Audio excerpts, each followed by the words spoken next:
One interesting development with Wilmer now, he's a waterman and he Right. has a boat which he uses for crabbing, oystering, fishing, etc. But it's the type of boat that actually has a very shallow draft. In other words, it doesn't extend that far down into the water. So from what we're hearing from other watermen is that boat could actually get as close in as water that was only 1.5 or 2 feet deep. So he could get quite close to the shore. We think sometimes he's using his very distinctive truck, which was one of the things that the FBI was looking for at the time of the first incidents. But now we realize that he's using, we think, both the truck and the boat. And as I mentioned, this area, which Kristen knows very well because she grew up there, there's just a tremendous amount of water there with all these rivers, creeks, and inlets. So do you think the profiling thing would still work, keeping in mind we might actually end up with a central circle that could be in the middle of the water? Yes, I do. And with a lot of the same things that Jim talked about, you have to remember when you have multiple confirmed crime locations, like an attack site, dump site, sightings of his vehicle, maybe where he went hunting.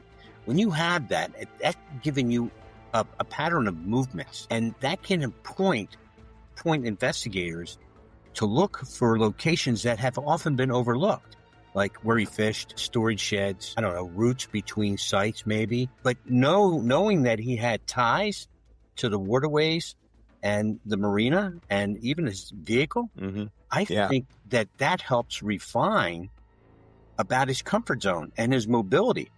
And that's the worst thing it's going to do is it's going to generate investigative leads. Welcome to a special crossover episode of Cold Red and Mind Over Murder. I'm Kristen Dilley, co-host of Mind Over Murder, along with my co-host, Bill Thomas from Mind Over Murder. Well, welcome back to another episode of Cold Red. I'm Ray Carr, and with me always is Fitz. I'm great, especially with our good friends Bill and Kristen doing this special crossover episode about a case that's very important to them. We thought, let's just do it together, and we're doing it live when the Cold Red ends. So, folks, thanks for being with us. And Kristen, why don't you and Bill walk us through some new developments in the very well-known case of Colonial Park murders? And, of course, as a reminder to our listeners, Bill's sister was a victim of this serial killer. And but some new evidence has come up, some new information. Why don't you kind of give a quick summary of the case, and we'll get into, you have some questions from me and Ray, I know, and we'll do our best to answer them for you. Take it away, Kristen. Take it away. All right. The Colonial Parkway murders are a series of what we first thought were double homicides, but have expanded since then to include 10 victims that took place in Virginia from 1986 to 1989. And now possibly beyond that. The original victims were Kathy Thomas and Rebecca Dowski, Bill's sister and her girlfriend, as well as David Knobling and Robin Edwards, Keith Call and Cassandra Haley, Daniel Lauer and Anna Maria Phelps, and then two recently discovered victims, Terry Lynn Spa Howell and Laurie Ann Powell. About 10 days ago, Laurie Ann Powell was revealed to be linked to serial killer Alan Wade Wilmer via DNA, and our case has suddenly expanded much further than we had originally thought. And so when that case break happened, I wrote to Fitz, our favorite profiling collaborator, to ask if he and Ray would be willing to answer some profiling questions for us on Alan Wade Wilmer Sr., our suspect. And Fitz very kindly said yes, he would. Bill, did I leave anything out, or was that a good enough summary? Yeah, no, it's a great summary. One thing I would add, you've mentioned 10 victims, 4 of whom now have been linked via DNA to our deceased suspect, Alan Wade Wilmer. He's a waterman from Lancaster County, Virginia. So we're confirmed now with 4 victims, and then the other 6, we're still trying to see if we can connect Wilmer or other suspects to their murders. So we've got 6 kind of open cases, and 4, law enforcement seems to be avoiding the use of the term closed, but at least linked to Wilmer is probably a fair way to put that. Maybe our 2 longtime FBI agents can clue us into what the right lingo is. Well, I think, Kristen, you emailed me some interesting questions and valid questions. And I think by walking through them, we can, answer a lot of things that there may be some listeners out there that's brand new to this. And obviously, your veteran listeners will know a lot more about this case. And we've had you on Cold Red, both of you, and we've been on, of course, Mind Over Murder. So I guess just ask away the questions. Right? Anything before we kick in about the case No, in no. hand? I've also had a chance to look at those same questions. So whenever you're ready, Kristen. Okay, so our first question, just in the 4 victims that Wilmer has been linked to, we have 3 different types of weapons: a gun, strangulation, and stabbing. In your experience, do serial killers typically stick with one method of killing, like Son of Sam in the 22, or are they more likely to vary, like Wilmer seems to? I'll start with that. There are times when serial killers will vary. That's part of their modus operandi. That can change. What usually doesn't change is their signature behavior, and that is their particular choice of victims, which can alter slightly depending on what and who they come upon in terms of opportunity and convenience. But but someone like Wilmer, who may have been traveling, he may have been in hunting mode. And I think I said when we were with you before, he was an apex predator. This guy was looking and searching his waterway areas for his victims all the time. He may have had his gun with him on some occasions. Other times he didn't, and he came upon someone that said, "Oh, I have my knife in the back. I can use that." Or sometimes if he sizes them up, sees maybe 2 women that couldn't put up quite the fight that maybe some men did, he just used his hands or other less lethal type opportune weapons. So it is not unusual for serial killers to, in fact, utilize different weapons, certainly from my experience. Ray? I kind of agree with Jim. There's really no single rule here. Some serial offenders are extremely consistent with their MO. For example, choice of weapon or how they approach the individuals. But most methods serve a practical purpose as part of their fantasy. And a lot of times they vary because of situational situations or developmental reasons. For instance, it could be victim resistance. It could be opportunity. It could be their access to weapons or even experimentation. When you look at a lot of serial killers, okay, there's a variation in their MO is not rare. So in actuality, when you look at Wilmer's use of a gunshot, strangulation, and stabbing, and it's linked to these victims, it's not atypical if you expect something identical when you're looking at the signature every time. But it's really within the range of behavior that serial offenders actually act, especially when you look at different victim contexts. In this situation, couples versus lone victims, location, and whether sexual assault even occurred. One thing that's worth noting with Wilmer as well is that we know a fair amount about his background. He died in 2017. He's a waterman. He's expert on the water, and this area of Virginia is just surrounded by these beautiful rivers and inlets, and of course the Chesapeake Bay. He's also a crack shot, and he's actually a championship archer. So he has great skills, even winning archery competitions. He's a hunter. Is known to go out and live in the woods for days or even weeks at a time when he has time off, killing and eating his own food. So he really knows his way around the woods, the water, and the use of weapons. And quite frankly, human beings were the ultimate prey for him. And whether he had the exact weapons he wanted, and let's face it, if it was a crowded environment, I mean, I won't say, I know he didn't do these things in the inner city or in crowded areas, but maybe there was a car within 20 or 200 feet or a half mile, and he just said, "Hey, I like these victims here for my own purposes, but a gun would attract attention to me. So tonight I'm not going to use the gun." So it could be a very utilitarian and, as Ray said, sort of environmentally oriented in terms of what's in his environment at the time. He also may have a police interaction. I know we're going to come to that a little bit later, where that if they find him with a gun, there could be all kinds of problems for him. So he sort of morphs after that interaction with law enforcement and decides not to carry the gun anymore. He just has rope or wire or certainly a knife, a sharp instrument of some point, and And that is, once again, this apex predator. He knows how to alter his hunting style to get across. And just let me, if I didn't explain it early on, modus operandi, it's method of operations, the Latin term. That is how a crime is carried out successfully. Signature behavior is usually need-driven behavior, usually sexually oriented, and these are the fetishes, the paraphilias that someone has within them. It's okay to have a fetish or paraphilia if you're on your own, do your own thing, or with a consensual adult. But when you do it forcefully with someone else, that's of course where the law is broken and bad things happen, and that's the difference. So if someone like Wilmer has these sort of fetishes, paraphilias, that's part of his signature behavior, and the strangulation. And I hate to get graphic like this, with Bill right on us, but actually watching someone's life fade away from them, as bizarre as it sounds, that's part of his sexual satisfaction and what thrills him, and and that's and that's part of the signature behavior. That doesn't change as much. MO can for various reasons, and we see it all the time in serial offenders. I'll just add this one last piece. There's not a real big jump here from how he hunted animals to how he hunted humans. Yes, exactly. There's really not a big jump here.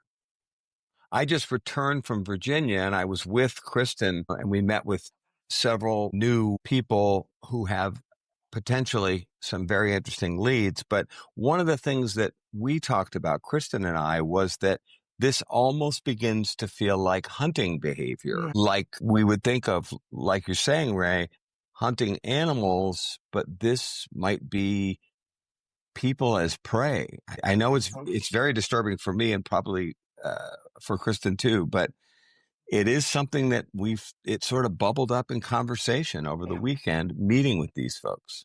Yeah, I'm sure.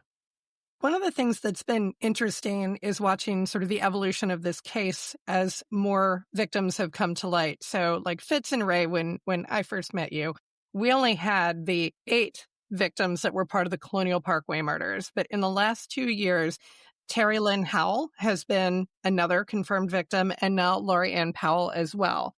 And so with the 2 of them, we now have confirmation that Wilmer was sexually assaulting multiple victims. When it was just the 8, it seemed like Robin Edwards was just the one-off because she was the only one of the victims that we could tell had been sexually assaulted. But now it becomes apparent that Wilmer assaulted all of the women that he has been tied to. So my question for you guys is, does this mean that when he was out hunting couples, his focus was likely on the women as opposed to being on the men? Jim, you want me to go here? You go first this time. Go ahead. When you look at if he sexually assaulted a woman, what does that mean? Was he hunting women rather than men? Sexual assault of female victims strongly indicates, at least in my mind, that sexual motivation and control of a woman was a key element in at least some of these murders. When couples are targeted, the offender's primary victim can be the women, whether that's a sexual fantasy or a control aspect of it. But while the male partner is killed to either eliminate a witness or eliminate an obstacle. This pattern fits many cases that we've seen in the past, Jim and I, where couples will target it for sexual assault and assault is only present on one of the partners. The presence of sexual assault on multiple women regarding Wilmer has been leaked and supports that women were his focal point of his predatory behavior, even when he attacked couples. The men just happened to be in the wrong place at the wrong time. Yeah, and I would just add that this is not all that unusual if a sexual predator is on the prowl and he's good at what he does. And I hate putting it in those terms, but he's experienced. He gets better each time he undertakes one of these attacks. A couple, even with a man in there who, of course, could put up more of a fight, just adds to the challenge, just adds to the excitation. And look, Wilmer isn't alone in this area. You mentioned Son of Sam earlier. He went after couples. Israel Keyes was known to go after couples. I lived in Florence, Italy for about 4 months, and I was very aware of the monster of Florence. Right. Through the late 60s, through the 80s, who killed all couples, I think, straight, gay, all combinations there. So, and that's just, 3 of them. Richard Speck went after groups of people. Others did in the Gainesville killer. I forget his name at the top of my head. Gainesville, Florida, the university. So, so this is not unusual, and it just adds to the overall thrill of the hunt. Quite frankly, the sexual release at the end could almost be like secondary or tertiary in importance to some of these guys. It's about the control that takes place first and the manifestation of the power that he has over not just one, but two people. And that's just all part of the signature behavior of this guy, which I described earlier. And he gets good at it. He knows how to control the males. You take them out first or threaten them first. If you tie them up, that's what I always tell people. I've told them from my earliest days in the FBI. If you're in a room somewhere in your car and someone comes up to you with a gun, a weapon, and he starts to bind your arms and legs, fight. You're probably going to be dead afterwards. Don't let them tie you up, and it's worth at least getting a punch to this guy's head or kicking him or something. And I don't know exactly in all the Colonial Parkway murder cases, but if there's ligatures involved in terms of tying someone up, I know Israel Keys did that and others. That's when you just say, dude, if I'm going to die punching you out or trying to get your gun off you, something like that.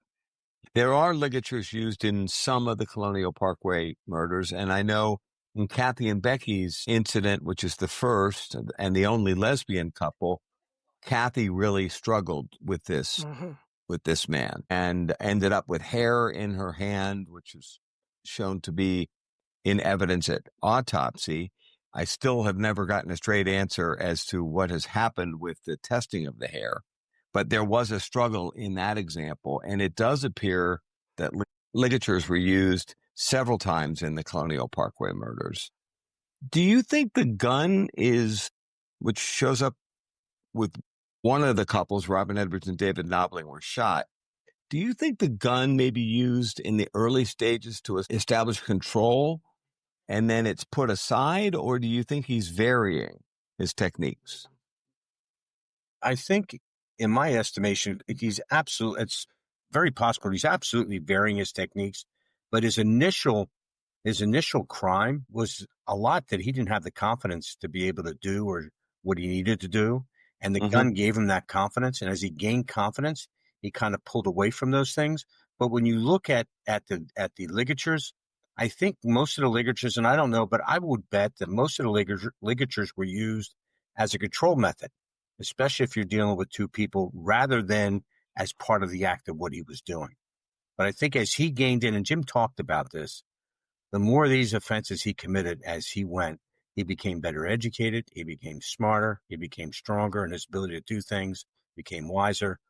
And a lot of times he didn't need things because he knew exactly what they do. He knew exactly how people were going to react to him. And that's how he was able to be successful throughout that period of time that he actually committed these crimes. I always offer investigators too about serial cases. It could be serial bank robber, for serial bomber, killer in this case, rapist. The first crime, and that's the tricky part, we don't always know what is the first crime. The first reported crime is the only one that we can go on.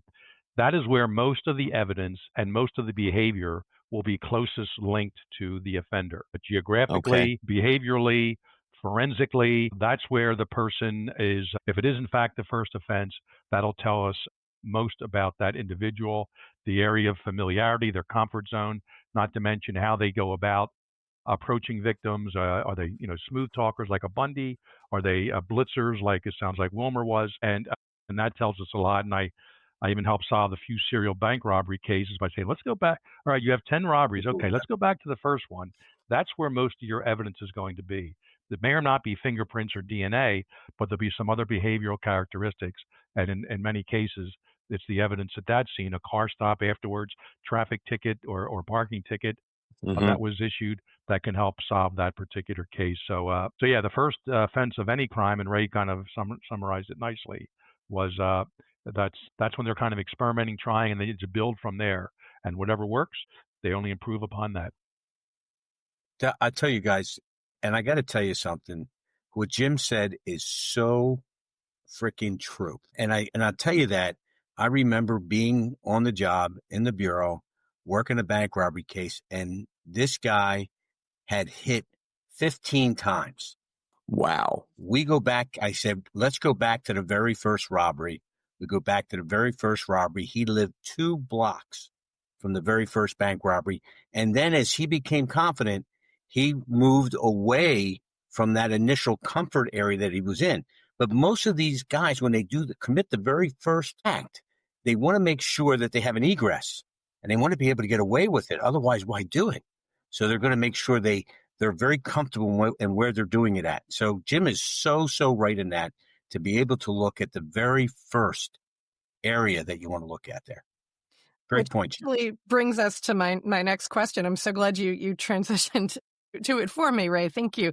So with the confirmation of Laurie Ann Powell as another victim connected to Wilmer via DNA, this extends Wilmer's hunting grounds out. We know he was hunting on the Colonial Parkway. We know he was hunting at Ragged Island. And now we know he was hunting across the river in Gloucester. So would we learn anything more about Wilmer by doing geographic profiling now that we have several areas where we know he hunted and dumped bodies? The quick answer is yes. I know the Canadian law enforcement officer who actually invented geographic profiling, and he's taught it over the years. And it's an arrow in the quiver of investigators.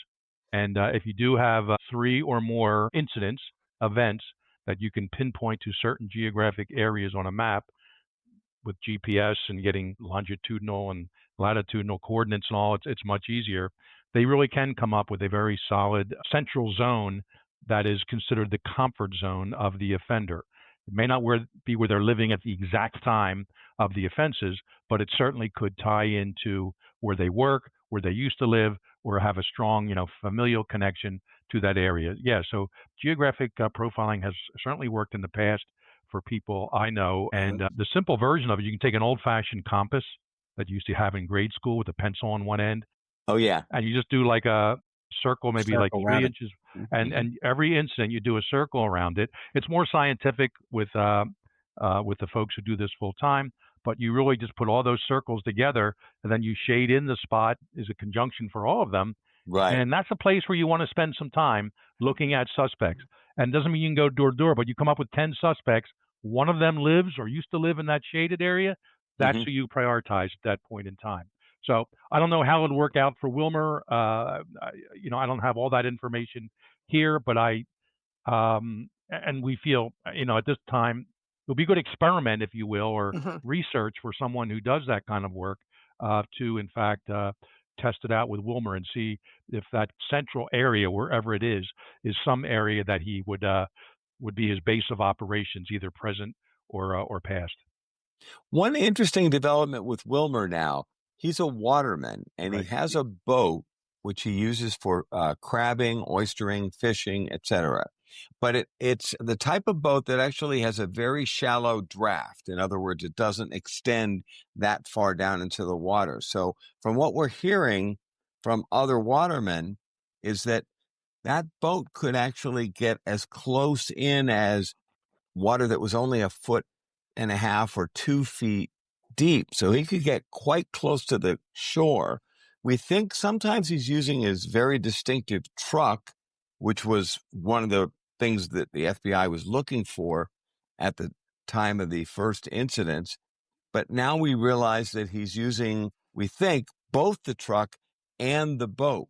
And as I mentioned, this area, which Kristen knows very well because she grew up there, there's just a tremendous amount of water there with all these rivers, creeks, and inlets.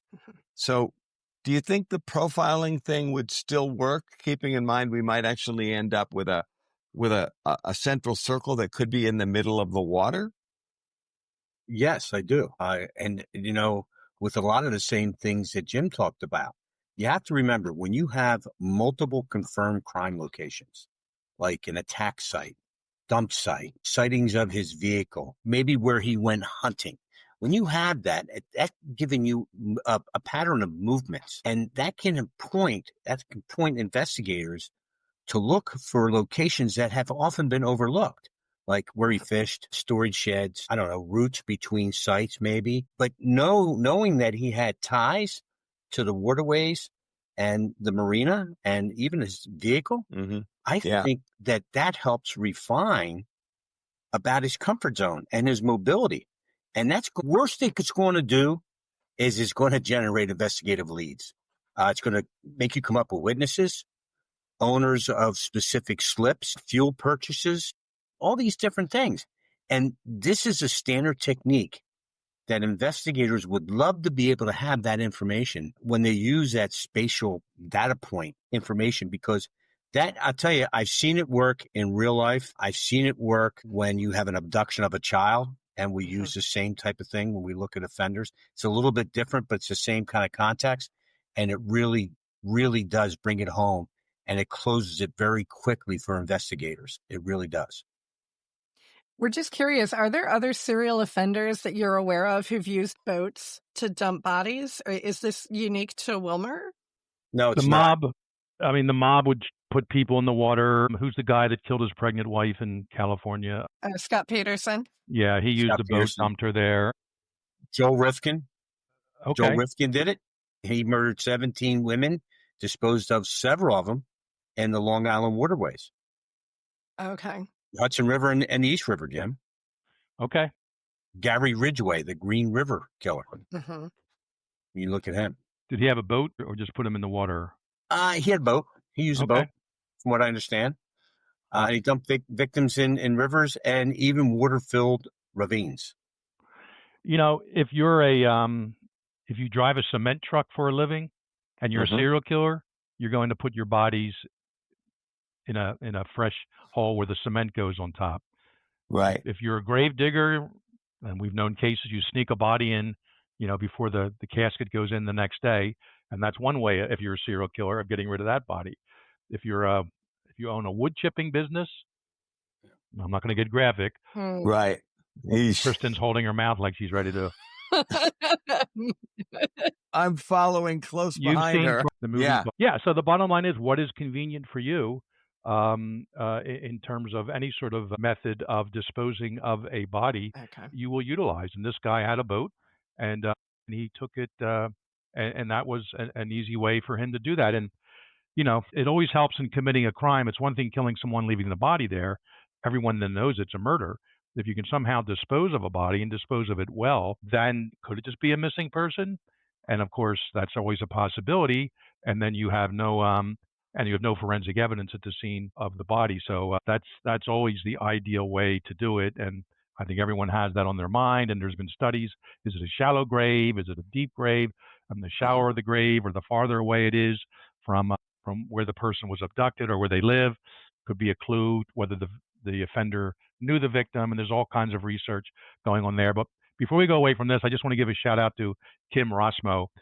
He's one of our fellow profilers in the international the profiling group to which we belong, and he's the one that came up with geographic profiling many years ago. And there's now software you can purchase which utilizes this formula. And I'm not sure it's authorized in the courts or not, just like profiling isn't, like a polygraph isn't, but it's a great investigative tool to narrow that suspect pool to try to identify when names do come up. Hey, this guy matches the profile, the geographic profile, and he flunked a polygraph. Let's focus on him. And you can't use that evidence in court, but then you do the evidence after that fact, and you can get it from there. Right. In the Small World department, we've worked with another Canadian, Doug McGregor, who studied with Kim Rossmo and went to school and trained with him. And he has talked quite a bit about Kim Rossmo and all the things he's learned from him. And even as we were talking a few minutes ago, I thought to myself, with all this new information that Kristen and I are developing, I think another conference call with our friend Doug is probably called for. I know he listens to Mind Over Murder, so he may hear us talking about him, but in a nice way. I just want to add one thing to what Jim said before you go on, Kristen. Okay. That Wilmer's use of his commercial fishing boat and access to multiple marinas, kind of ties into the disposal areas that he had in these waterways. I mean, look, he's using it for a number of different reasons. Many offenders have. Water is used to destroy trace evidence. A lot of times the moving currents have a tendency to disperse or even relocate remains. Yeah. Right. And Bill, when you said that he was able to get into spots that had 1 or 2 feet of water, That Yes. leads me to say, well, he has access to isolated areas Hmm. that are inaccessible by anybody else, which make perfect dump sites. Right. You know, he's familiar. He's familiar with this, and he's familiar with those areas, which reduces his risk. And interestingly, Alan Wade Wilmer Sr. is one of three brothers. His older brother, William Keith Wilmer, who goes by Keith, his middle name, he died at the end of April. The older brother and Alan, the middle brother, are also suspected in another homicide of a woman from Lancaster County, Virginia, where they grew up. A body was found. The victim's name was Mary Keezer Harding, and she was found in the Rappahannock River. And the two Wilmer brothers are longtime suspects in that murder. And they believe that she was raped and her body was placed in the water and weighted down with Hmm. chains and weights of a type that a fisherman or oysterman, waterman would use. Now, that case remains unsolved to this day, but the Wilmers' names have been mentioned repeatedly as potential suspects in that case as well. What a family. Right. Please So tell me they didn't spawn. they No, do have kids, and All right. actually their family has been nothing but helpful All right. Well, to okay. investigators and to us. well, they say All in the Family. That was the name of that show, right? Yeah, to be fair to the kids, they were quite young when all of this horrible stuff was going on. Alan Wade Wilmer Sr. had a daughter and a son, and I think they were 8 and 10 at the time of the Colonial Parkway murders. Yeah. And as Kristen says, they are shocked by this, and the families told me directly that they almost feel like there were two Alan Wilmers. Yep. There was the man that they knew, mostly up in Lancaster, Virginia, where he's from, and then, as they put it, down in Hampton, which is the area where the Colonial Parkway murders took place. It's almost like following a divorce from his wife, he moved down to the peninsula area of Virginia and had much less contact with his family. But they've said it almost feels like there's two Allens. Dr. The Jekyll, man that, Mr. Hyde. yeah, very much so. Yeah. Well, I'll take back that spawning comment. The sins of the father certainly doesn't apply in every case. The one or two brothers obviously had some problems, Yeah. but we'll assume the children are of a different ilk. I mean, they've been wonderful about helping and collaborating with law enforcement and with us, and they're horrified because they had no idea. So, we've been, I think, really fortunate that they have been so cooperative, Right. get DNA and everything else. But it's so hard to think that I think in a lot of ways they're victims too in this. You're right. They are. They're One, secondary victims. Absolutely. one thing we're wondering about this movement back and forth where Wilmer is killing couples clearly, but he's also attacking individuals. Is there anything to that? Is that more opportunistic? Or, and in other words, we think he's always looking for victims, and maybe he enjoys the challenge of attacking a couple, but then he'll shift over if there's an opportunity to attack a single woman. Does any of that make sense? You have to ask with a guy like this, and I'm not sure how much you know about his drug or alcoholic intake. Mhm. Was he a drug abuser or alcoholic, and would, depending on his level of intoxication or being high, would that somehow lower his inhibitions even more than they normally are? Would he take more chances and going after, two people, or as opposed to one, and then, maybe a man in there too? Is he a situational offender, a preferential offender, an opportunistic offender? And that's the three, basic kind of categories we see over the years, and non-preferential offenders in there too, where they just, it's an old lady one day, a young kid the next, someone in the middle other Mhm. times. But so I think with Wilmer, from what I'm hearing, it seems like if the opportunity presented itself and he had a little mental checklist, probably wasn't in writing or a tab of paper, but if, dark enough, quiet enough, remote enough, no other, witnesses around or potential witnesses, and the victims seem to match up, his kind of victim, whatever that means, he was going to go for it. He'll take his chances. I'll tell you what, any offender and any person should know this. If you have the element of surprise as an offender on your side, that's a big, big advantage. Plus, bring some kind of weapon with you, or at least have the hand and arm strength that you can choke someone if you have to. Uh, uh, that does a lot. And that element of surprise really opens the door. And he may have known how to. I remember as a plainclothes police officer, we're going to make an arrest on someone sitting in their car, and you know how to look out your rear. When you're a driver, you look straight back in your outside mirror, and you can look in your interior mirror, and we knew certain angles to approach the car so this guy couldn't see us walking up.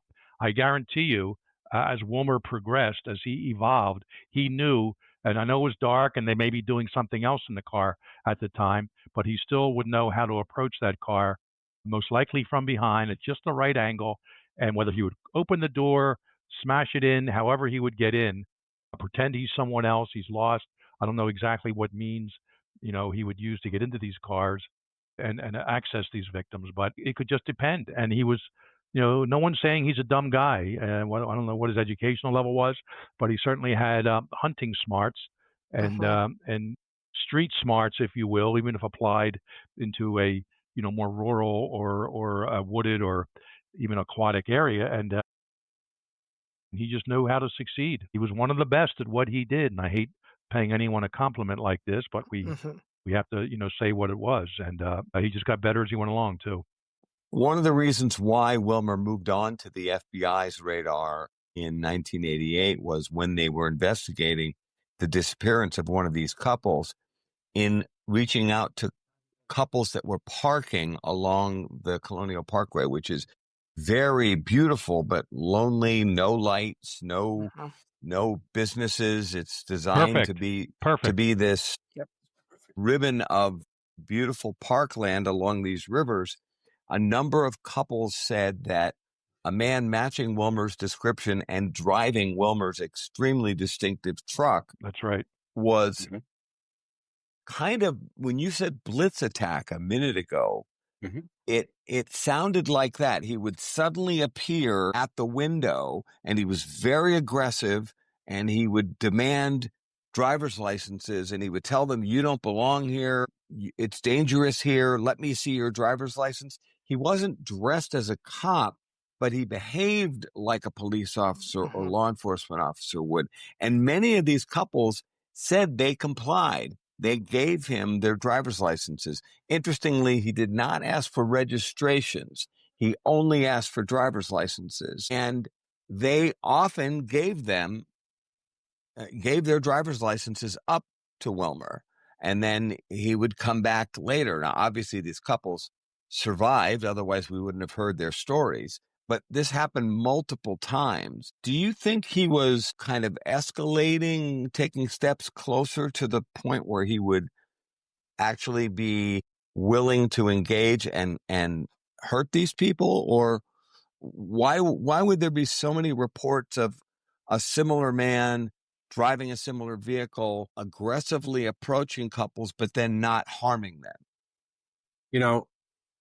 I think Wilmer, and you look at this type of offender, he had both a sexual and a control-based motive.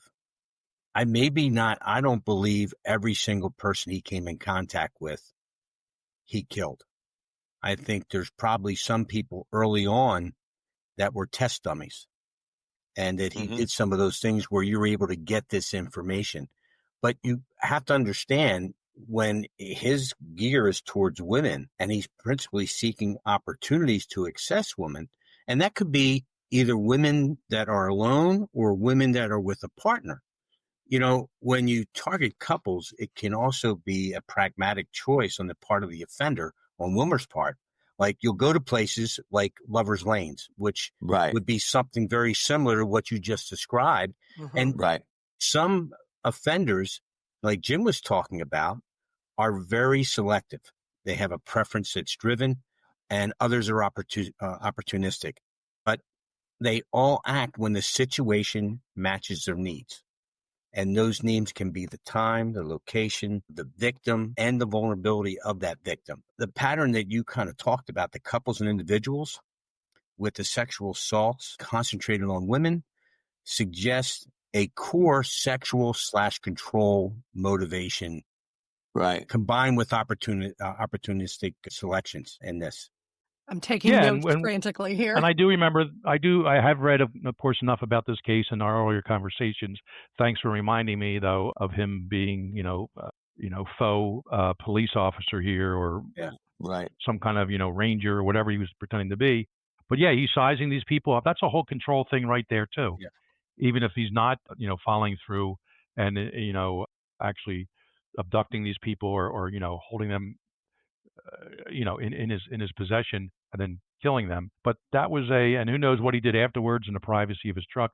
If he's driving that truck up as close as he did, that I know was very distinctive in its coloring and words and numbers on the side, or the back, and he said, well, I'm not going to do anything bad to these people, just going to go up and kind of play with them. I remember as a teenager, I don't think I put this in my first book, but I do remember going to a lover's lane in Philadelphia with a young lady, and nothing heavy duty, but I'll never forget a guy just popped his head up and he's looking right in the window at us. Really? My Yeah. God. And it was spring or summer, the windows were down, and it was kind of a lover's lane. There were cars not too far away. Jim, details. What was the girl's name? I'm not going to go into that. Does she listen? Does she listen to Code Red? Is she on Facebook? Is she on Facebook? Can she corroborate this story? I'm more interested in the guy who stuck his head in my window, and I said, "Get the F out of here." Well, okay, true. But if he remembers that part, so if he's listening, but I was a cop later on, and there were guys that we would catch peeping toms going into and looking for young women. They wouldn't always be there to hurt them or kill them, but they got their jollies just looking in car windows. Right. And that could be like an early sort of gateway activity, but it sounds like Wilmer was already killing at that point, but just kind of regressing at some point, and then and trying to follow through, just this, kind of the fun thing. So even if a police officer pulled him over or something, well, it wouldn't be that big of a deal. He's just kind of talking to people, making sure to tell them, to stay safe, whatever. But it's certainly high risk behavior on his part, and he certainly made sure that there wouldn't be too many other people around to see him even doing these things, which are, I'm not sure, illegal. If he identifies himself as a law enforcement officer, that's illegal. Whether he had a fake badge or some kind of ID, he was dressed like a regular guy, you said, maybe like even a waterman, and that wouldn't have been very much impressive upon a person seeing him. So he just had an authority battle. Like I said, he was really good at what he did. And he knew how to, bring in his personality and his demeanor to act the role, and it worked for him virtually every time, as far as we know. Right. Jim, I have to ask before you go, Bill, I have to ask. In book 1 of your 4-book episode, you talked about a guy in the park. Is there any connection between the guy in the park with you and this guy that came up to the window with your girlfriend? I think you mean Hack Off Harry. I don't know. I didn't know his name, Jim. I wasn't going to mention his name here.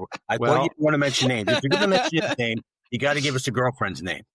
I'm not going to give the girlfriend's name. I don't kiss and tell or park and tell. But no, Hack Off Harry used to walk through these woods. Grew up in Philly in the Olney neighborhood, Tookenny Creek Park,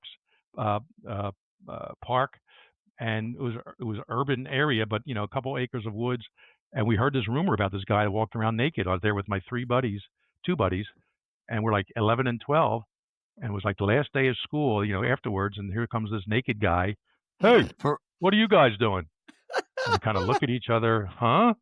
And he didn't try anything with us. But years later, I just wondered, what was this guy up to? Where were his clothes? He wasn't carrying his clothes. He must have taken them off and hid them somewhere. He must have driven there. So anyway, it would have been 8 years later, Ray, that I was in another park, more of a lover's lane. And if that was Hack Off Harry, I didn't recognize him. So Hack Off. If you're out there, Hack Off, come on Code Red. Ray wants to talk to you. Yeah. do.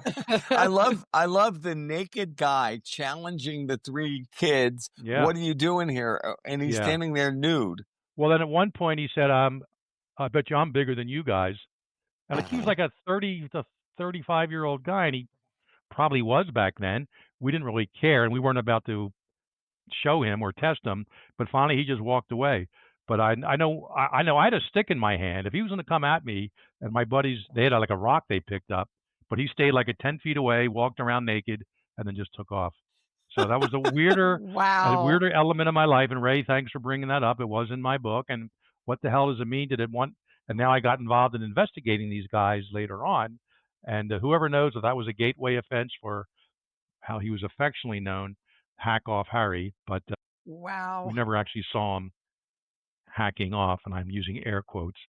That's But where, that was his nickname. if you guys remember, there was an episode on Seinfeld when he was arrested as a serial killer, and the cop said something about the guy in the park. You have to see it. If the listeners are listening, there's an episode, and Jim, I think you know what episode. I'm a Seinfeld fan. If you listen to the episode, Seinfeld's being questioned by the detective about being a serial killer. He talks about the guy in the park having something in his pants for him, and Seinfeld doesn't say anything. And when he finally lets him go, Seinfeld said, "How'd you know about the guy in the park?" And they got that from reading Jim's book. I'll take credit, and I'll contact my friend Jerry and try to get some residuals out of that. Yeah, I think Larry David owes you some money by now. There you go. So, do we have time for one more question? Sure. Okay. So, we know that Wilmer killed and dumped bodies in or near water until 1988, but he was questioned by the FBI in the disappearance of Keith Cole and Cassandra Haley in April of that year. And after that, his next set of victims were killed and dumped away from the water. Might he have changed his dump sites in response to being looked at by the FBI? Can we change that term to disposal site? Sure. Might he have changed his disposal sites in response to being looked at by the FBI? Yes, and we're not going to edit it out, but years ago we tried to get away from the word dump because as it's like trash or something Sure. you're talking about. Right. So you had no bad intentions there, and Bill, Sure. you certainly didn't. But I understand the gist of your question, and certainly he altered his MO. No surprise there at all for a guy who still had this need-driven behavior, and that's what we're remembering here.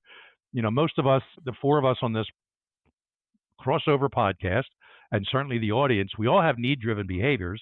We have to breathe and eat, and of course, there's other bodily functions we take care of. But none of us necessarily are controlled by these, in some cases, sexually sadistic activities that obviously someone like Wilmer had.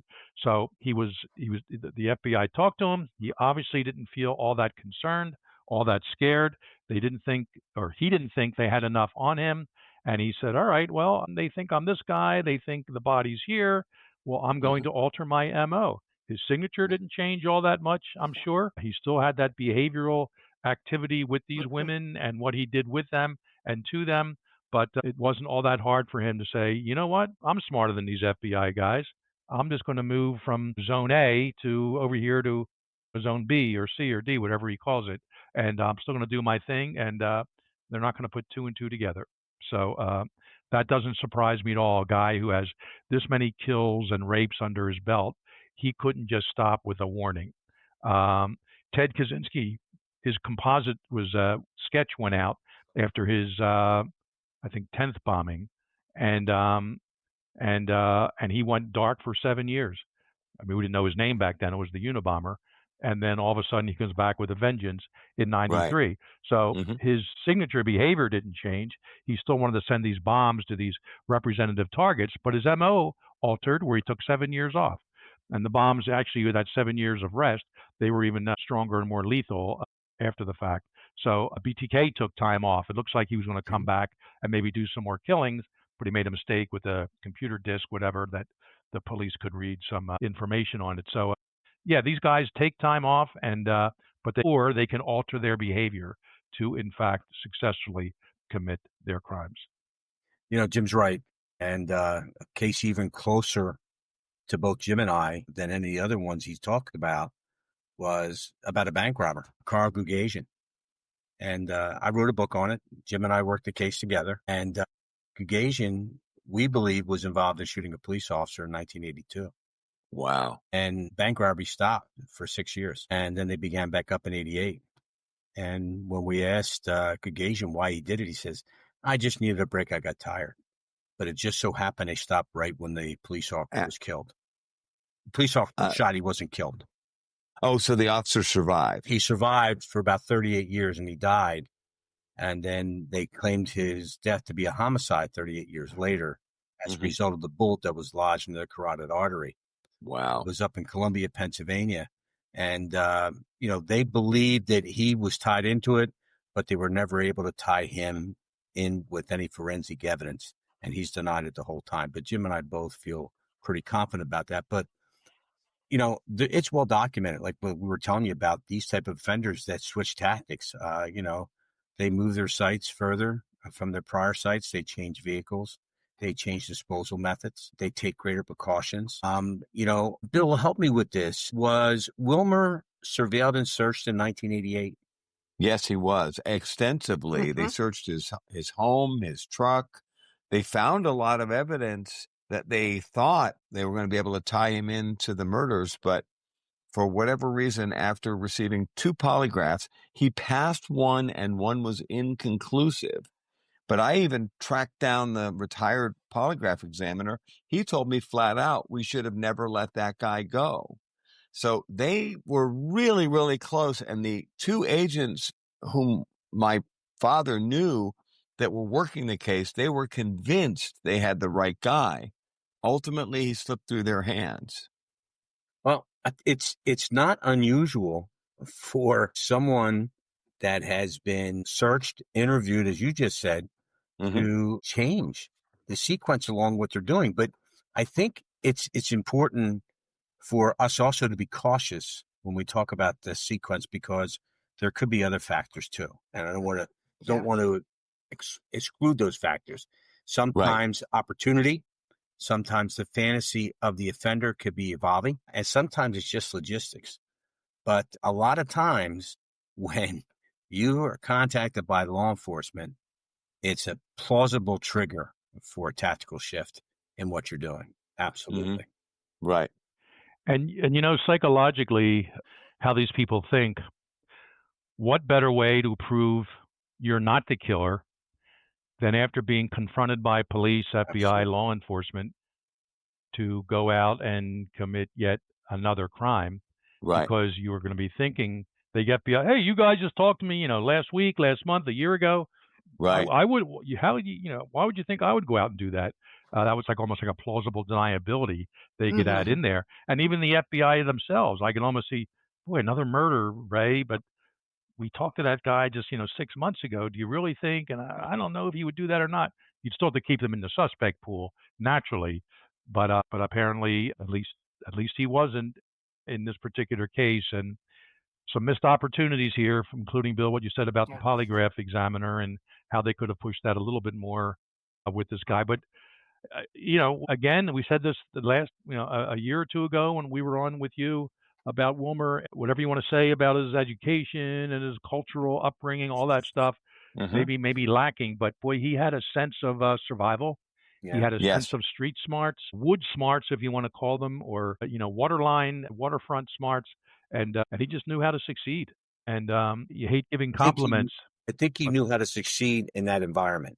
Well, yeah, of course. In that environment where he was. I don't know how he would have fared outside of that environment, but in that environment, he was second to none.